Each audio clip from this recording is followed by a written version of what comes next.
बोले श्री कृष्ण कन्हैया लाल की, सतगुरु महाराज की।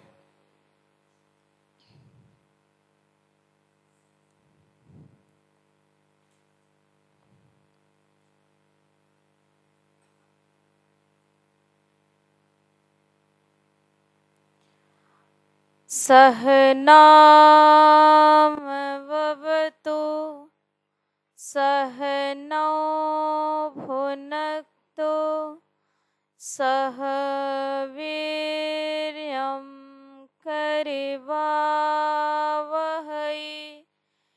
तेजस्विनावधीतमस्तु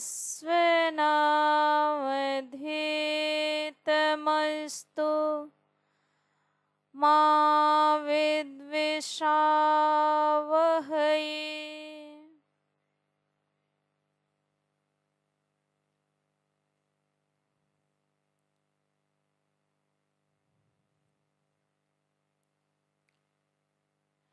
यो न हृष्यति न द्वेष्टि न शोचति न काङ्क्षति शुभाशुभ परित्यागी भक्तिमान्य समे प्रियः। बोलिए श्री सतगुरु महाराज की, श्री प्राणनाथ प्यारे की।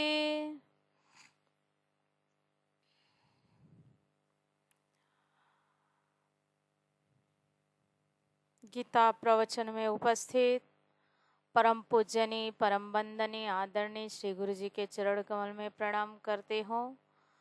उपस्थित यहाँ संपूर्ण साधक साधिका आप सभी को भी सादर प्रेम प्रणाम प्रणाम। यो न हृष्यति न द्वेष्टि न शोचति न काङ्क्षति शुभाशुभ परित्यागी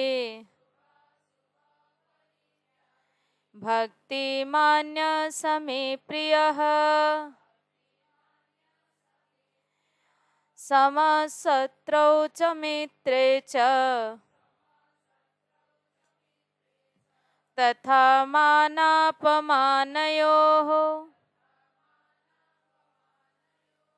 शीतोष्ण सुख दुःखेषु समः संग विवर्जितः। तुल्य निंदा स्तुतिर्मौनी संतुष्टो येन केनचित् अनिकेता स्थिरमतिर् भक्तिमान् मे प्रियो नरः। एतु धर्म्यामृतमिदम्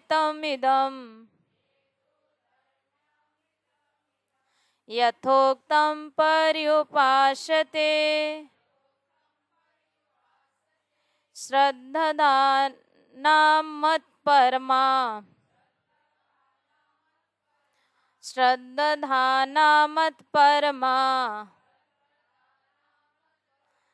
भक्ता तेतीव मे प्रियाः भक्तास्तेतीव मे प्रियाः।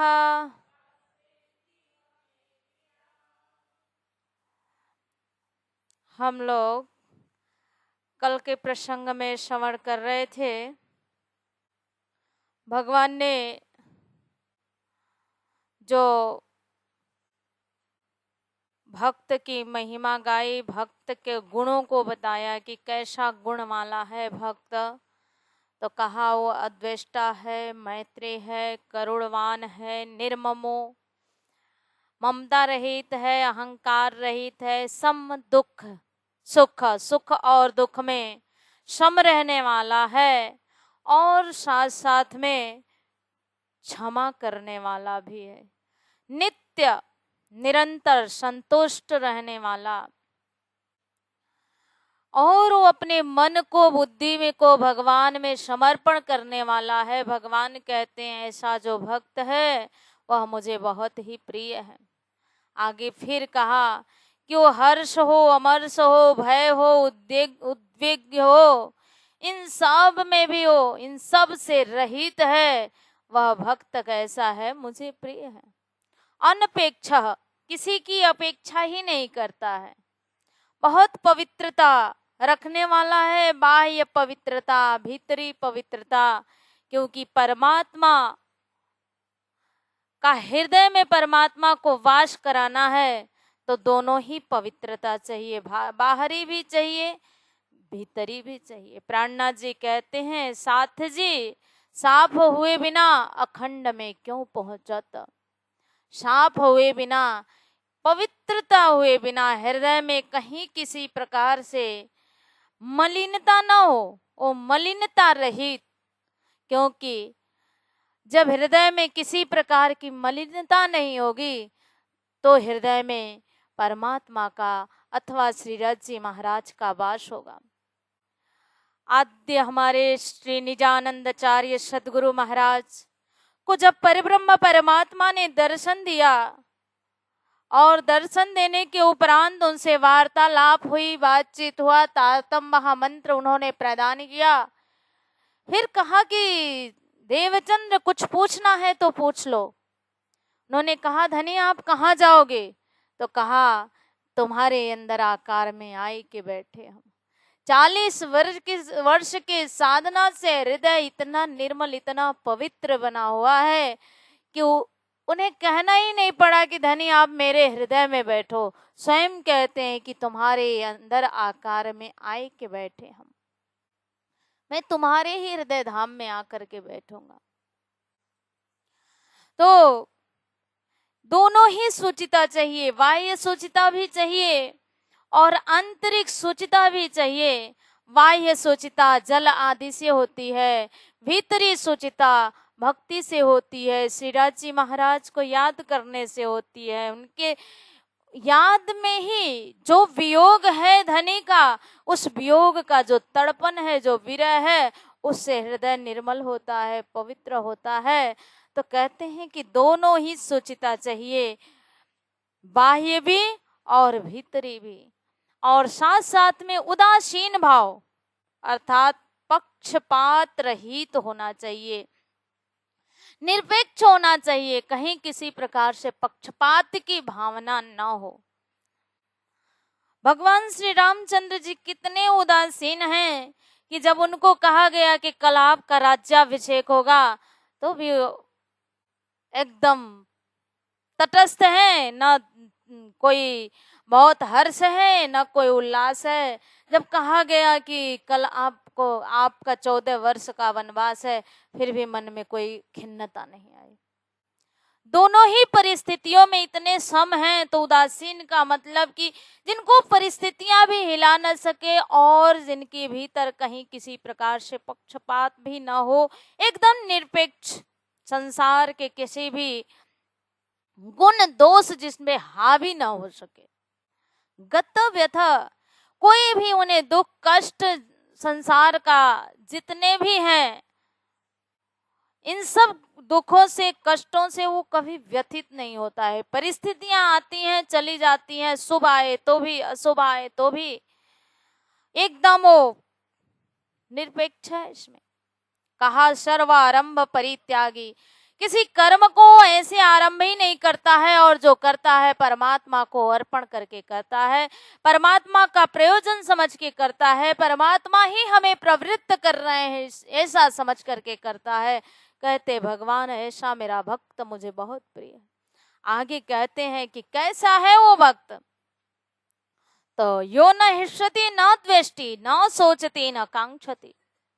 कहा कि यो वो जो भक्त है ना मेरा, वो कभी किसी में ऐसा हर्षित नहीं होता है, और न द्वेष्टि, द्वेष भी नहीं करता है, और न सोचती, शोक भी नहीं करता है, और न कांक्षति, किसी प्रकार की वो कामना भी नहीं करता है, इच्छा भी नहीं करता, आकांक्षा भी नहीं रखता है। अथवा हर्ष और शोक हमें जीवन में कब आते हैं? किसी चीज को हमें प्राप्त करने की इच्छा थी और वो हमें प्राप्त हो गई तो क्या है, हमें हर्ष होता है, प्रसन्नता होती है, खुशी होती है। और वह अप्राप्य वस्तु जिसको हम चाहते हैं, अथवा कहें कि मनोवांछित वस्तु, जब वो मनोवांछित वस्तु हमें प्राप्त नहीं होती है तो क्या होता है, शोक होता है। और प्राप्त हुआ तो हर्ष आया, प्राप्त नहीं हुआ तो शोक आया। और जब ये दोनों प्राप्त भी नहीं हुआ है, और कहें कि जब प्राप्त नहीं हुआ है तो अब उसको शोक भी नहीं कह सकते हैं अभी, और प्राप्त होने के बाद हर्ष भी नहीं आया, दोनों के बीच में क्या है, आकांक्षा है, एक चाहना। मतलब कि जब तक वो वस्तु हमारे हाथ में नहीं आई है तब तक उसे पाने की जो एक आकांक्षा है, एक कामना है कि हमें ये वस्तु की प्राप्ति हो जाए। तो इस प्रकार से एक वृत्ति बनती है कि जब हमें कोई वस्तु प्रिय लगती है तो सबसे पहले हमारे भीतर कामना जगती है कि हम इसे प्राप्त कर लें। तो कहते हैं कि वो जो है ना, जो मेरा भक्त है, उसके भीतर ये सब आकांक्षाएं भी नहीं है, मतलब किसी चीज को प्राप्त करने की उसकी चाहना भी नहीं है, और हाथ में आ ही गया तो हर्ष भी नहीं है, और चला गया तो शोक भी नहीं है, ऐसा है। और कहा ये जो वृत्तियां हैं, हर्ष होना, शोक होना, आकांक्षा होना, ये तीनों कब होते हैं, किसी इष्ट वस्तु को लेकर के होते हैं। इष्ट वस्तु मतलब वही जो अपनी मनोवांछित वस्तु है, कि किसी को लेकर के ही, चाहे वो वस्तु हो, सामग्री हो, व्यक्ति हो, धन हो, दौलत हो, कुछ भी हो सकता है। इष्ट मतलब जो अपने को चाहिए, जो अपने को प्रिय है। अब वो किसी भी इष्ट वस्तु को लेकर के ही हर्ष होता है, शोक होता है। अब वो कोई भी वस्तु जो अपना है ही नहीं है तो उसके विषय में हमें कोई हर्ष भी नहीं होता है, और वो हमारे हाथ से जा नहीं रहा है कि वो हमें शोक होगा, और उसे पाने की हमारे भीतर कामना भी नहीं है, क्योंकि हम जानते हैं कि ये हमारा है ही नहीं, हमारे हाथ में आने वाला नहीं। तो वो सम रहता है। तो जब भी कभी ये वृत्तियां हमारे भीतर कब उठती हैं, जब हमें कोई इष्ट वस्तु हो, जो भी हो, इष्ट मतलब जो अपने को चाहिए, उनको लेकर के ही वृत्ति हृदय में जगती है। तो भक्त के भीतर ये कभी वृत्तियां उठती ही नहीं है, ना उसे हर्ष, ना शोक, ना आकांक्षा। क्यों? क्योंकि उसका जो इष्ट है वो तो परमात्मा है, उसकी जो प्राप्य वस्तु है वो परमात्मा है। तो परमात्मा तो नित्य निरंतर उसे प्राप्त ही है, और जो नित्य प्राप्त है उसको प्राप्त करने और खोने का भय क्या है। तो कहते कि वो भक्त को तो नित्य निरंतर जो उनकी इष्ट है, वो इष्ट कौन है, स्वयं परमात्मा है, और वो परमात्मा तो उसके रोम रोम में है। फिर तो उसको ये परिस्थितियां क्या कर सकती है, ना उसके लिए शोक है, ना उसके लिए हर्ष है, ना तो उसके लिए कोई आकांक्षा है। और कहा कि शुभ शुभ परित्यागी भक्ति मान्य समी प्रिय। शुभ और अशुभ, जो भी शुभ कर्म हो या अशुभ कर्म हो, अब शुभ बोले तो जिसको पुण्य बोलते हैं, अशुभ बोले जिसको पाप बोलते हैं। अब ये पाप और पुण्य कहें, अथवा शुभ कर्म अशुभ कर्म कहें, जो भी कहें, ये जो भी है शुभ अशुभ, ये व्यक्ति को करने से ही पता चल जाता है। हम जो भी कर्म करते हैं तो पता चलता है कि हम शुभ कर रहे हैं या अशुभ कर रहे हैं। अब कोई पाप हिंसा कर रहा है तो उसको उसे बताने की जरूरत नहीं है, वो स्वयं अपने भीतर से जानता है कि हम जो अभी कर रहे हैं ये पाप कर रहे हैं, ये अशुभ कर रहे हैं। कोई किसी का धन आदि लेने की सोचता है या उसका हड़पता है ना, या किसी के विषय में हित का भाव न रख करके हित की भावना रखता है, तो वो भीतर से जानता है कि वो पाप कर रहा है, अर्थात अशुभ कर्म कर रहा है। तो कहा कि एक शुभ है एक अशुभ है। कर्म को तो शुभ और अशुभ कर्म जो हमारे होते हैं उसी का फल जो हमारा इकट्ठा होता है अथवा कहें संचित होकर के बैठता है, वो जो हम वर्तमान में कर रहे हैं वही हमारा संचित होता है। तो वर्तमान में जो करते हैं, शुभ हो अशुभ हो, वो कर्म करने वाला प्रत्येक प्राणी में मनुष्य मात्र, उन सबको पता है कि हम कर्म जो कर रहे हैं शुभ है कि अशुभ है। और ये शुभ और अशुभ जो वर्तमान में करते हैं यही कर्म ही हमारा संचित बनता है। 3 प्रकार का जो कर्म कहा, क्रियमाण कर्म जिसे कृत कर्म भी कहते हैं, और संचित और प्रारब्ध, ये 3 प्रकार के कर्म हैं। अब वर्तमान में जो हम कर रहे हैं इसी को कहा कृत कर्म। अब ये वर्तमान में किया गया कर्म ही कृत कर्म है और यही संचित होकर के बैठता है। अब हम जो वर्तमान में कर्म करते हैं इसमें भी 2 डिपार्ट है। एक किए गए कर्म का जो हमें फल है, ये फल के भी 2 विभाग होते हैं। एक दृष्ट फल होता है, एक अदृष्ट फल होता है। दृष्ट फल है जो कुछ ऐसे कर्म होते हैं जो हम करते हैं और तुरंत ही उसके फल हमें प्राप्त हो जाते हैं। और अदृष्ट फल वो है कि वर्तमान में ही जो कर्म कर रहे हैं उसके 2 भाग हुए, एक दृष्ट फल हुआ, एक अदृष्ट फल हुआ। तो कुछ कर्म ऐसे हैं कि हम कर्म तो किए लेकिन हमें अभी उसका फल प्राप्त नहीं होगा। कुछ कर्म ऐसे हैं कि हम कर्म करते हैं साथ साथ में फल की भी हमें प्राप्ति हो जाती है। जैसे उदाहरण देते हैं कि भोजन किया तो भूख की निवृत्ति तुरंत होती है, दीपक जलाया तो अंधेरे की निवृत्ति तुरंत होती है ना। ये सब अगर हम ले ऐसे तो दृष्ट फल है जो हमें तुरंत ही फल देने वाले हैं। लेकिन अदृष्ट फल भी कुछ हैं। अदृष्ट फल में भी कुछ फल ऐसे हैं जो कालांतर में मिलते हैं, कुछ फल है 2-4 महीने बाद मिलते हैं, कुछ फल है कि कई कई जन्म बीत जाते हैं जो हमें प्राप्त होते हैं। ऐसा नहीं है कि हमारे सभी कर्म के फल हमें वर्तमान में तुरंत ही मिल जाए, ऐसा नहीं है। जैसे कुछ कर्म वर्तमान में हम कर रहे हैं उसका फल हमें तुरंत मिल गया। कुछ जैसे माने खेती कर रहे हैं, खेत में बीज डाला है, धान हो, गेहूं हो, सब्जी आदि जो कुछ भी हो, परिश्रम हमने किया, दिन भर परिश्रम किया, लेकिन हमें फल तो कुछ भी प्राप्त नहीं हुआ ना, खाली हाथ ही आए।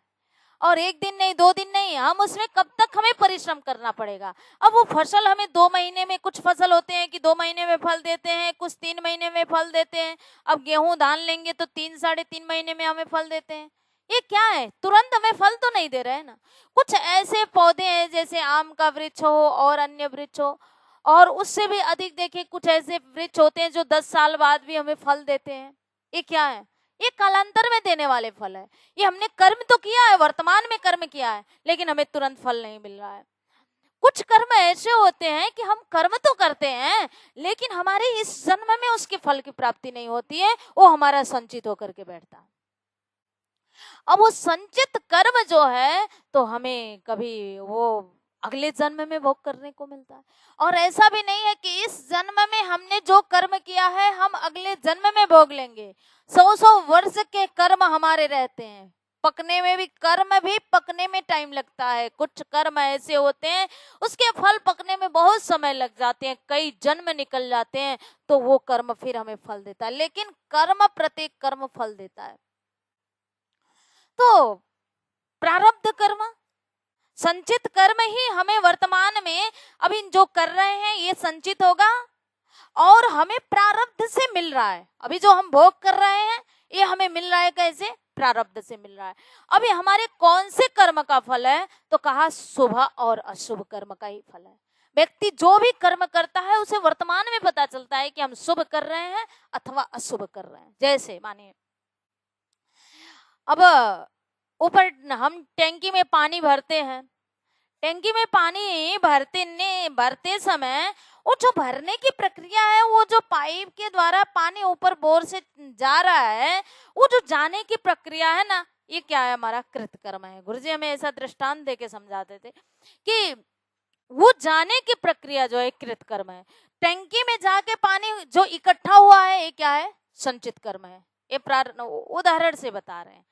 और जब हम कमरे कमरे में या कहीं भी जब हम नल खोलते हैं, टोटी खोलते हैं, तो जो पानी निकल रहा है वो क्या है? प्रारब्ध कर्म है। अब भरने के समय में जो भरने की प्रक्रिया है, जब हम पानी भर रहे थे उस समय में यदि हम पानी भरते समय ही गंदा पानी भर दिए हो तो टंकी में कैसा इकट्ठा होगा? गंदा ही इकट्ठा होगा। और जब टंकी में गंदा पानी इकट्ठा होगा तो जब हम नल खोलेंगे तो पानी कैसा आएगा? गंदा ही आएगा। भरा किसने था? हमने ही भरा था। वो कर्म जो हम कर रहे थे वो अशुभ कर्म था। वो हमें पता है कि हम पानी गंदा भर रहे हैं तो नल खोलते समय भी पानी गंदा ही आएगा। अब जैसा हमने पानी चढ़ाया टंकी में जाके वही पानी संचित हुआ और प्रारब्ध के रूप में जब हम नल खोलते हैं तो हमें प्राप्त होता है। अब पानी भरते समय जब हम निर्मल स्वच्छ जल पीने योग्य जल जब भरते हैं तो जाने की जो प्रक्रिया है कृत कर्म हुआ, जाके टंकी में इकट्ठा हुआ वो संचित कर्म हुआ, और जब हम नल खोलते हैं तो वहां से पानी आता है वो प्रारब्ध कर्म है। लेकिन अभी हमने शुद्ध जल भरा था इसलिए टंकी से पानी आते समय कैसा आ रहा है? शुद्ध ही आ रहा है ना। तो ये हमारे शुभ और अशुभ कर्म का ही फल है। जब हमने अच्छा भरा तो अच्छा भोग किया, और जब बुरा भरा गंदा पानी भरा तो गंदा ही हमें भोग करना पड़ा। ऐसे ही जो हमारे ये कर्म जो करते हैं, शुभ कर्म है अशुभ कर्म है, जो हम वर्तमान में करते हैं वो हर किसी को पता होता है कि जो हम कर रहे हैं। कुछ ऐसे होते हैं जो अनजान में होते हैं, जो पता नहीं होता है, लेकिन कुछ ऐसे होते हैं जो जान के करते हैं और वहां पर हमें पता चलता है कि ये हम शुभ कर रहे हैं या शुभ कर रहे हैं। लोग किसी को दान दक्षिणा देते हैं, किसी को पूजा पाठ करवाते हैं, तो वो तो जानते हैं ना कि हम अच्छा कार्य कर रहे हैं, अच्छा शुभ कर्म कर रहे हैं। और वहीं पर किसी का अहित करते हैं तो वो जानते हैं कि हम काम तो गलत कर रहे हैं। भीतर से तो जानता ही है, क्योंकि ये हमारे भीतर जो अंतरात्मा बैठी हुई है ना, ये तो हमें संकेत करती ही है कि काम गलत है, इसको नहीं करना चाहिए, पर हम उसकी सुनते नहीं है। तो कहा कि ये जो शुभ कर्म है या शुभ कर्म है, ये दोनों से ही जो बचना चाहिए, और जो साधक है उसको तो शुभ अशुभ कर्म का त्याग करना है, और शुभ कर्म अशुभ को त्यागे और शुभ को वो प्राप्त करे। लेकिन उसी जगह में जो सिद्ध महापुरुष हैं वो तो शुभ को भी त्याग देते हैं, अशुभ को भी त्याग देते हैं। उनको ना शुभ चाहिए ना अशुभ चाहिए। क्यों? क्योंकि शुभ अशुभ जो भी हो बंधन का कारण, तो चाहे शुभ कर्म हो चाहे अशुभ कर्म हो, बंधन तो बंधन ही है। हथकड़ी चाहे सोने की हो चाहे लोहे की हो, पर हथकड़ी तो हथकड़ी ही है। ऐसे ही ये जो कर्म है, अगर पुण्य होगा तो पुण्य का प्रताप से भी हमें पुनः जन्म लेना पड़ेगा, और जन्म लेकर के हमें वो पुण्य को भोग करने के लिए हम आएंगे।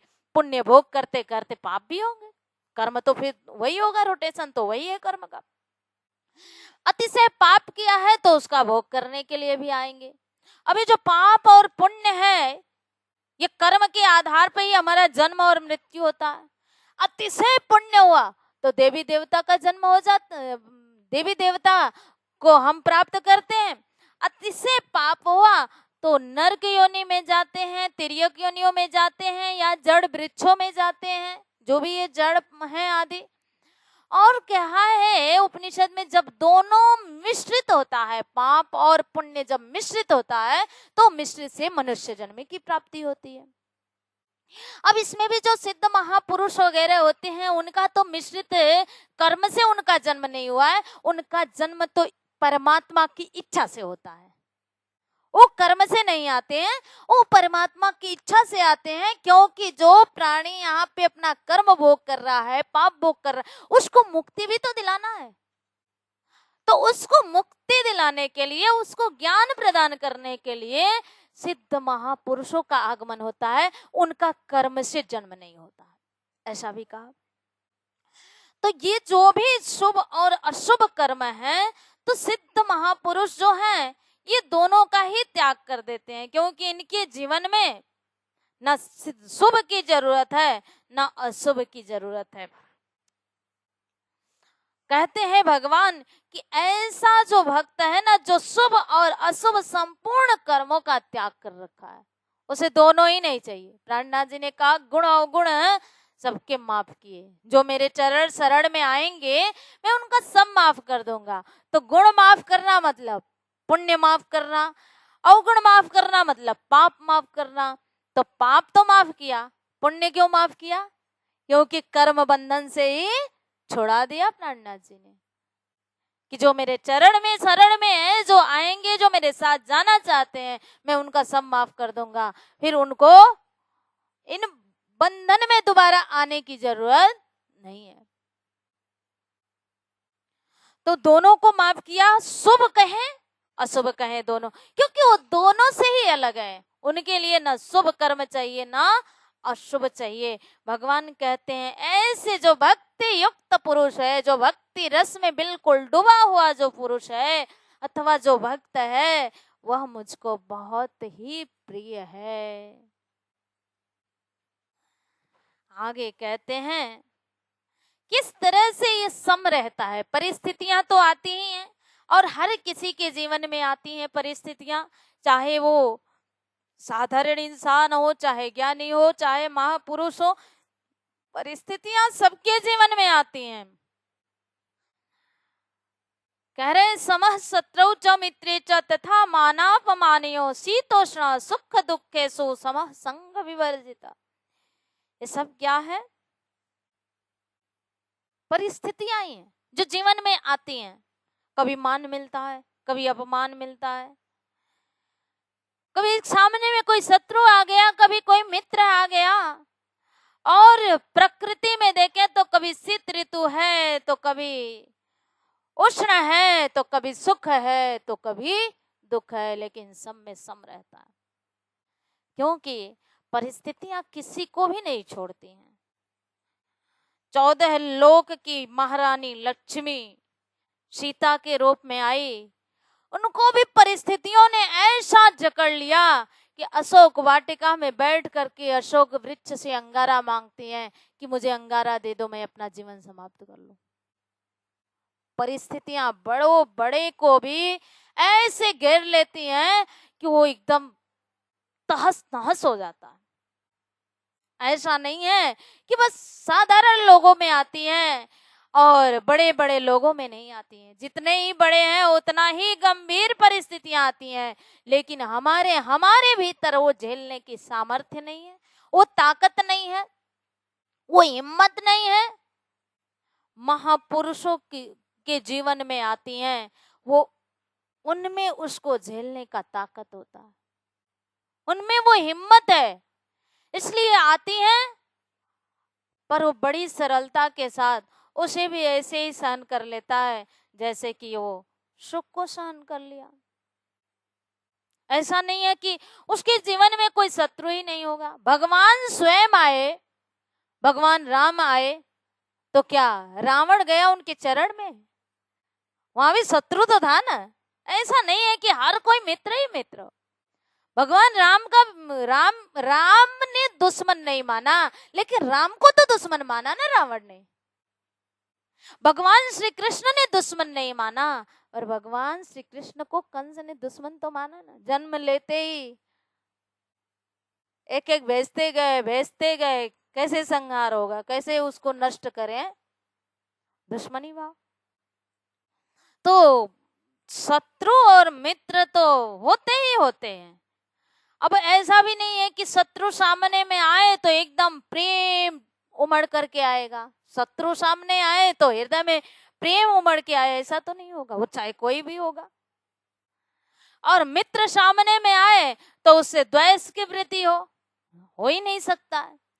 पर उसके भीतर भी वो वृत्तियां आती हैं, लेकिन वो ज्यादा देर टिक नहीं पाती हैं।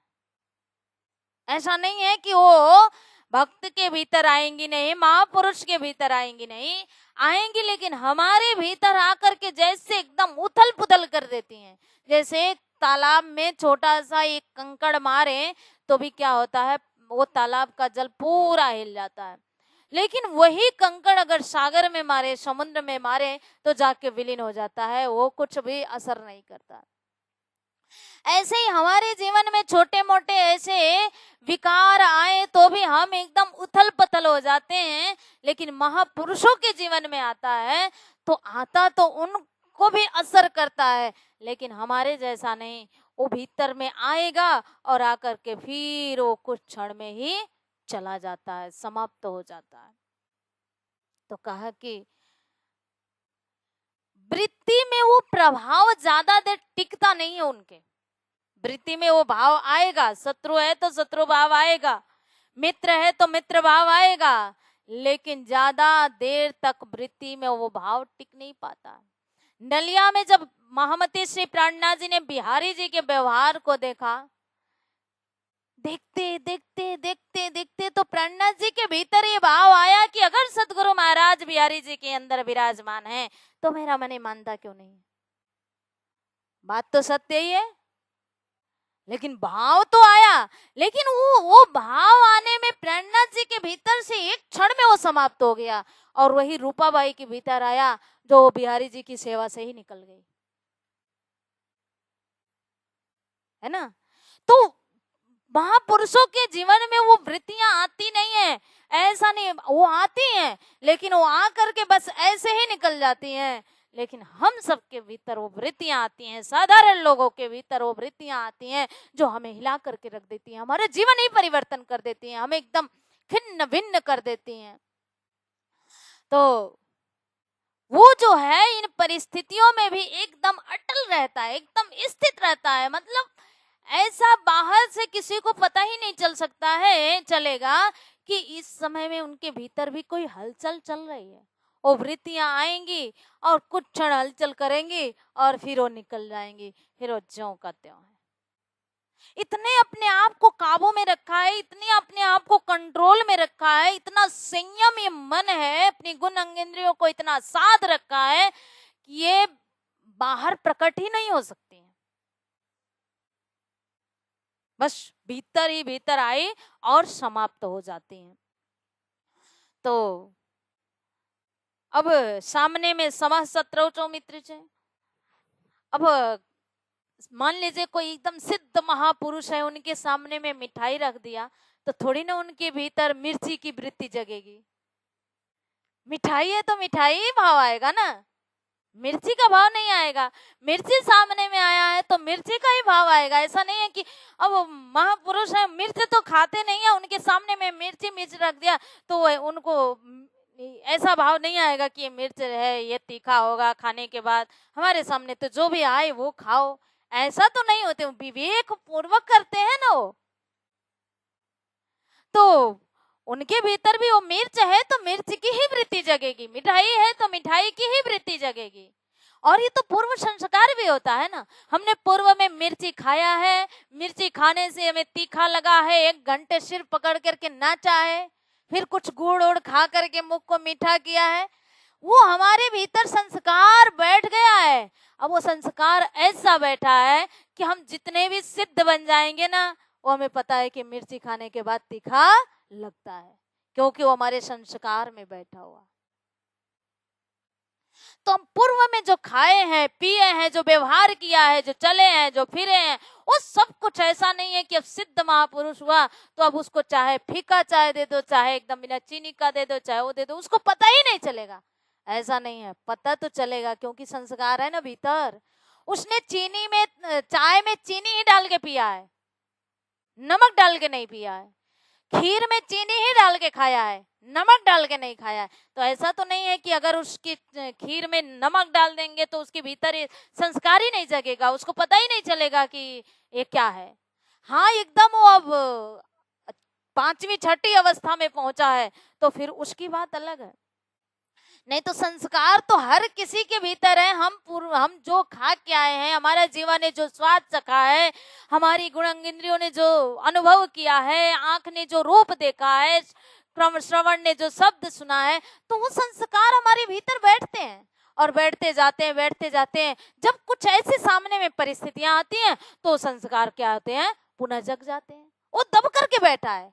मानिए कि हमारे भीतर कहीं भी ये इच्छा नहीं है कि हम मिठाई खाएंगे, लेकिन सामने में अगर देख लिया तो हमने पहले खाया है, हमें बहुत स्वादिष्ट लगा है, इसलिए जब सामने में देखा तो खाने की इच्छा जग जाती है। क्यों?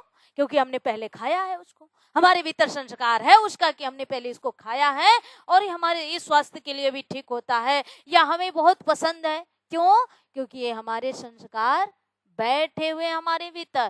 तो ये हमारे संस्कार, ये हमारे तो पूर्व जन्म के भी होते हैं, वो भी लेकर के आते हैं। तो फिर इस वो जगता है, पूर्व जन्म का जगता है, तो इसी जन्म का क्यों नहीं जगेगा? वो तो जगेगा।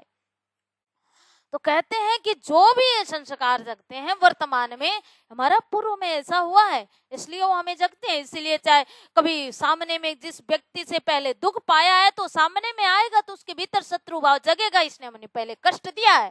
कोई मित्र है तो वो सामने में आया तो उसके प्रति उसकी सहानुभूति जगेगी, किसने पहले मुझे ऐसा किया है।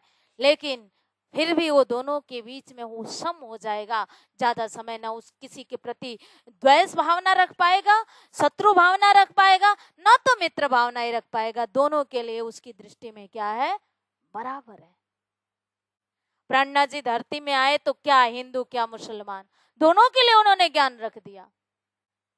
कोई द्वेष भाव नहीं है, कोई ये नहीं है कि मतलब हम अलग। क्यों? क्यों? ऊपर से देखा आत्मा तो सबकी एक है, आत्म सोनी एक दिशे जुजवित दिशे।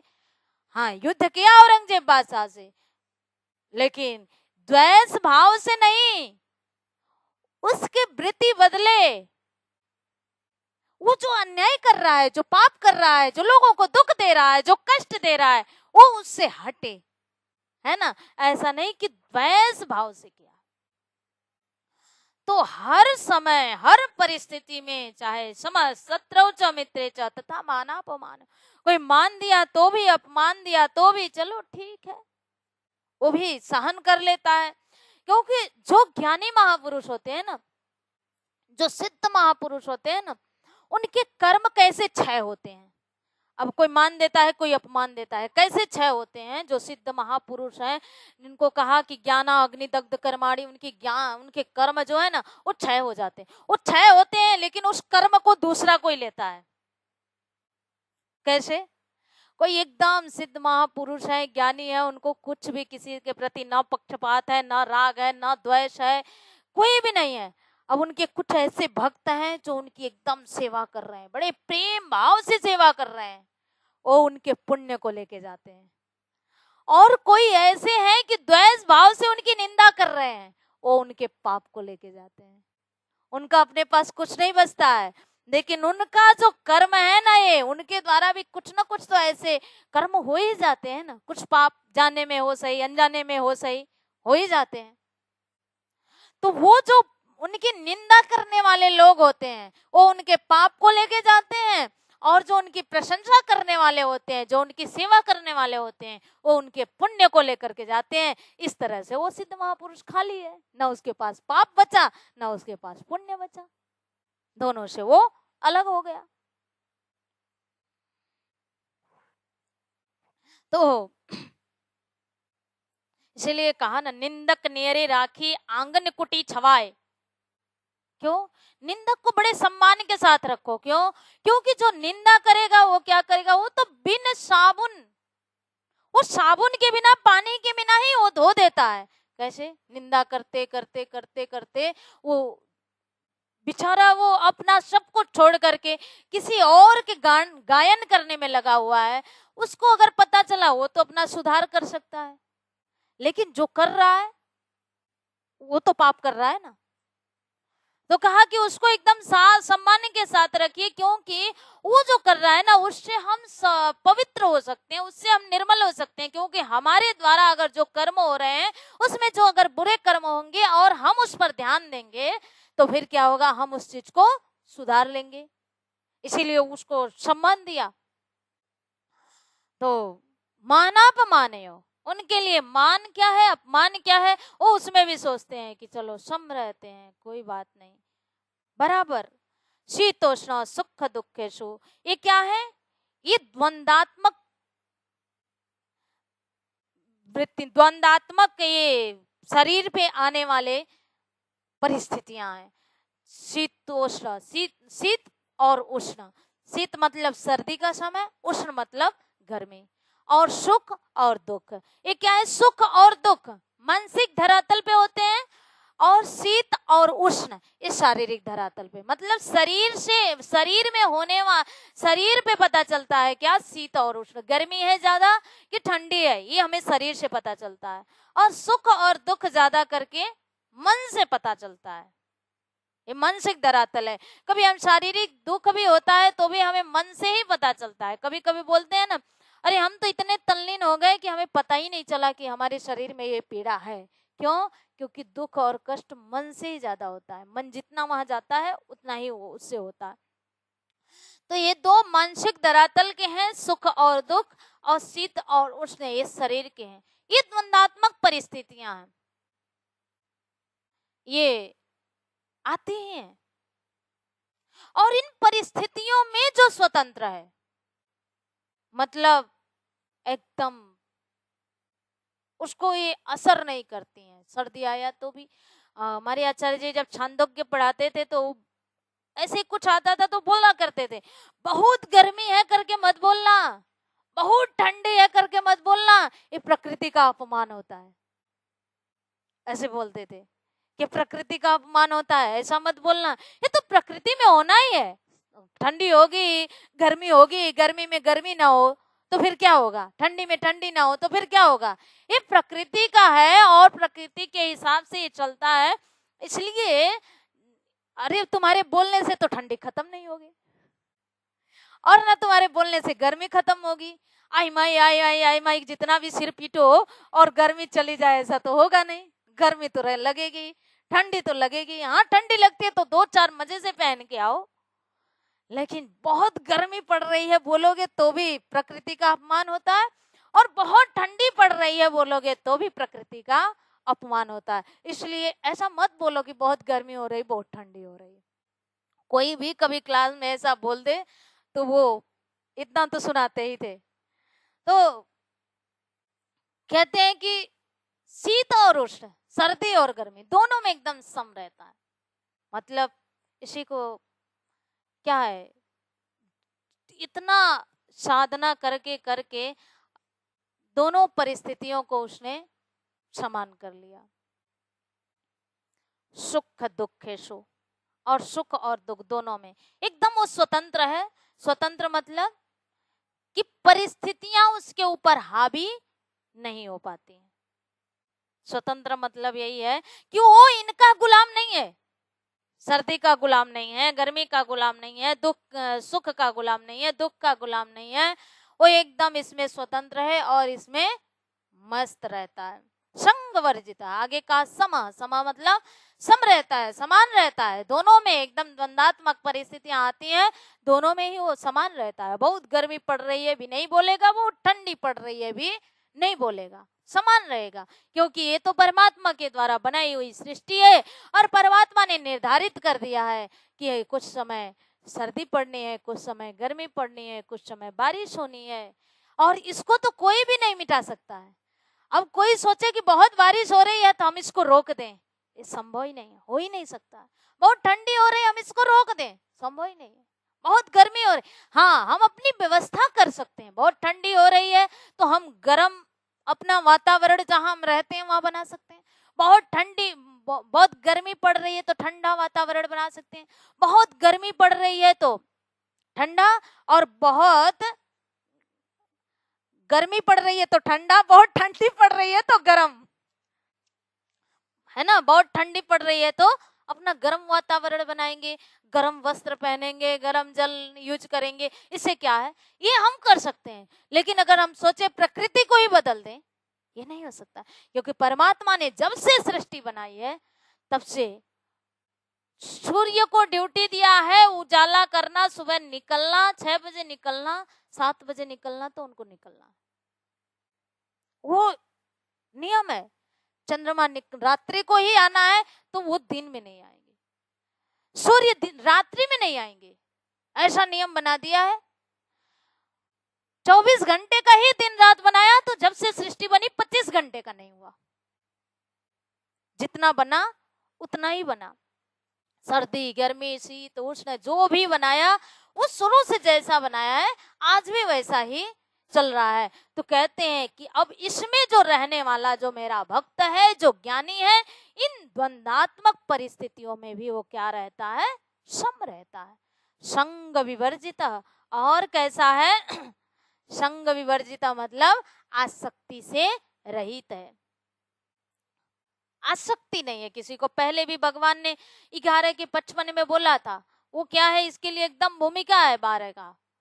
वहां पर उन्होंने पहले ही कहा 2 चीज को क्या करना है, ग्रहण करना है और 2 चीज को त्याग करना है, मन मना भव मद भक्तो। इस 2 चीज को ग्रहण करना है अर्थात सभी कर्म को मेरे लिए करो अथवा मेरे में अर्पण करो, एक आशा और भरोसा मेरे में रखो, आश्रय मेरे में रखो। ये 2 चीज भक्त को बताया है कि 2 करो। और 2 चीज को कहा मत करना, संग वर्जित और निर्वैर। यही वही यहाँ कह रहे हैं संग विवर्जित मतलब बिल्कुल आसक्ति से रहित। आसक्ति बिल्कुल बंधन में डाल देती है। और जड़ भरत को क्या हुआ, किसी की सहायता करना गलत बात नहीं है पर किसी में आसक्त नहीं होना है। उन्होंने मृग की रक्षा तो किया वो तो ठीक है, लेकिन रक्षा के साथ साथ वो उसमें आसक्त हो गए और वो आसक्ति ही उनको उस योनि से छोड़ करके पुनः मृग योनि में जाना पड़ा। क्योंकि मरते समय अंत काल में जो स्मरण आता है ना, पूर्व जन्म उसी पे बन जाता है। जब उनका मरणासन में जब वो पहुंचे तो उनके मन में क्या आया, अरे वो मृग के बच्चे को तो कोई जानवर खा जाएंगे, बस इसलिए उन्हें उसी योनि में जाना पड़ा। हाँ, लेकिन उनका ज्ञान इतना था कि वहां पर जाकर के भी वो भूले नहीं थे। बस वो थोड़ा सा जो कर्म में चूक हुआ था उसको वहां से भोग करके और पुनः उन्हें वहां से निकलना था।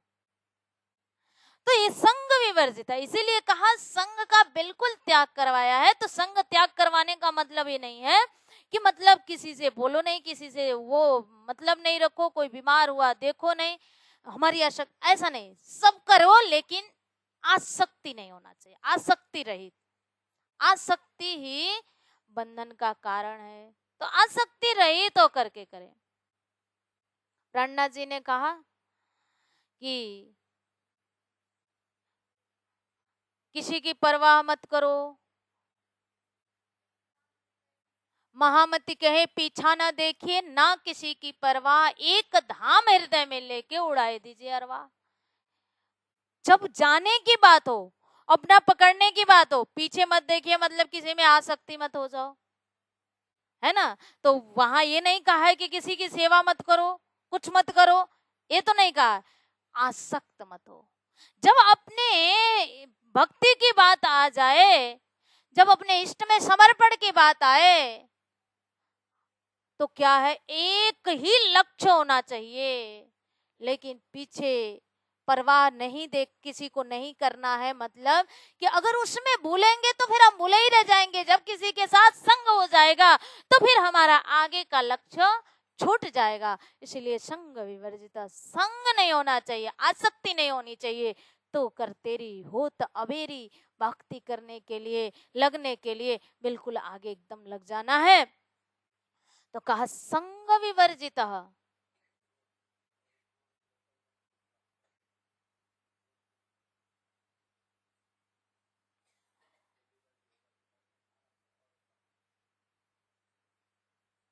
संग विवर्जित मतलब संग रहित, आसक्ति रहित, इसमें कहीं किसी प्रकार की आसक्ति ना हो। बंद करना है क्या बोले, शीतोष्ण सुख दुखेषु सम संग विवर्जित हो जाएगा।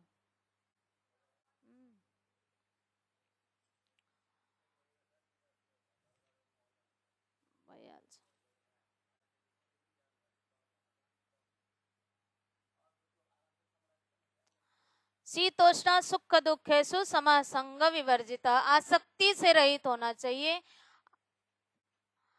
किसी प्रकार से, चाहे सुख हो, दुख हो, शत्रु हो, मित्र हो, मान हो, अपमान हो, जो कहते हैं जो मेरा भक्त है, वो भक्त कैसा है?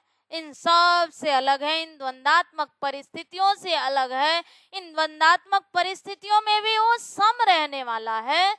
कहीं किसी प्रकार से ये परिस्थितियां उसे हानि नहीं पहुंचा पाती हैं।